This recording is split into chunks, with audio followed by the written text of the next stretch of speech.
আসসালামু আলাইকুম, graphics canyon চ্যানেলে সবাইকে স্বাগতম। আশা করি সবাই ভালো আছেন, সুস্থ আছেন। আজকে আমরা শিখবো কন্টেন্ট অ্যাওয়ার।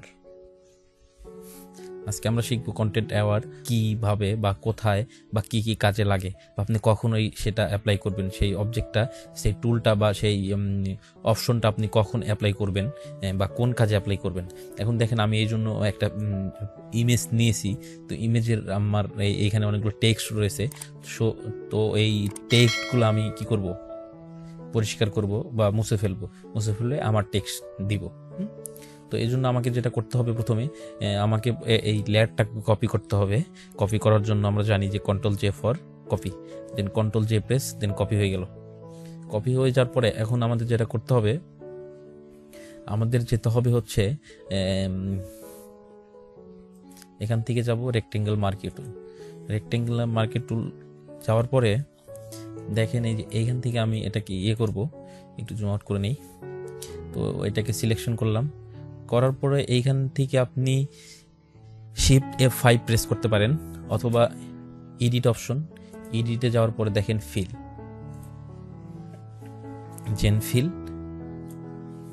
ফিলের এখানে আপনার অপাসিটি 100% থাকবে, মোড থাকবে নর্মাল, আর এখানে থাকবে কন্টেন্ট অ্যাওয়ার্ড। দেন ওকে, দেন চলে গেল। দেন Ctrl D দিয়ে ডিসিলেক্ট। তারপর then again select, then shift F5, then again edit, fill, then okay, then Ctrl D। এখন দেখেন, আমি এইখানে এটা করলে কিন্তু দেখেন, এখানে কিন্তু যে আমার কি বলবো, একটু টেক্সচারের মতো একটা আছে, ইফেক্ট আছে এখানে। তো এইখানে যদি আপনি সলিড কালার দিতে চান বা অন্য কোনো অ্যাপ্লাই করতে চান, তাহলে কিন্তু হবে না। লাইক দেখেন, দেন এখন এটাকে সিলেক্ট করলেন। সিলেক্ট করার পরে আপনি এখান থেকে কালারটাকে একটু দেখে নেন, দেন okay.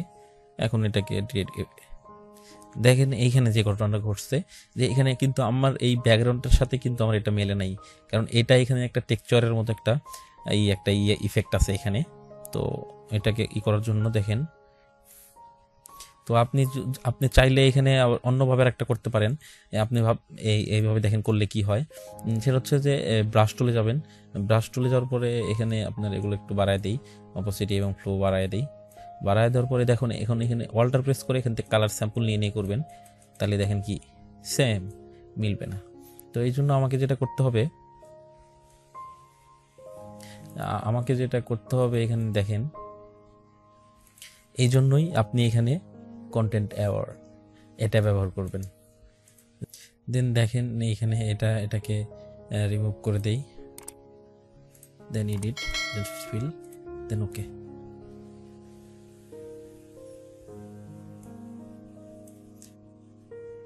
Just edit, fill, just okay.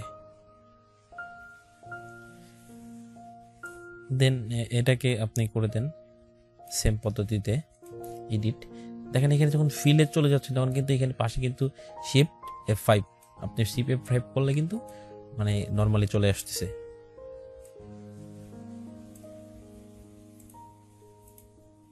Then okay. But এখন হচ্ছে আমি এখানে আমার টেক্সটটা লিখবো। দেন টেক্সট টুল, দেন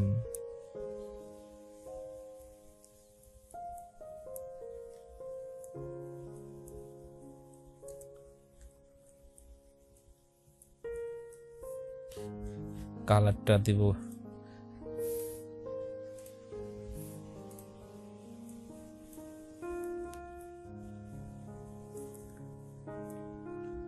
Ctrl T দিয়ে বড় করে দিলাম, দেন ওকে। পিকচারটাকে জুম করে নিলাম।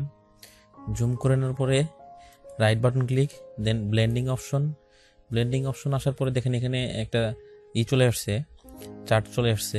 তো এখন হচ্ছে আপনি এইখানে যে আমার এই যে দিস লেয়ার, এটাকে আমি একটু এদিকে করে দিয়ে দেখি কি অবস্থা হয়।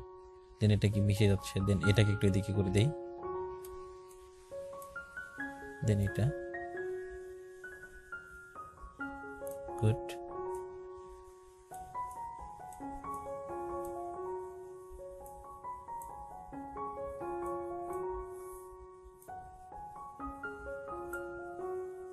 দেন জাস্ট ওকে লুক।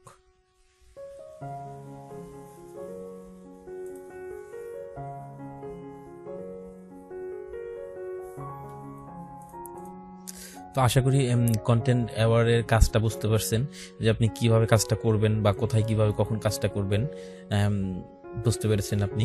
তো আশা করি ভিডিওটি ভালো লাগবে। ভিডিওটি ভালো লাগলে please hit the subscribe button, আর অলরেডি সাবস্ক্রাইব করে থাকলে থ্যাংক ইউ সো মাচ।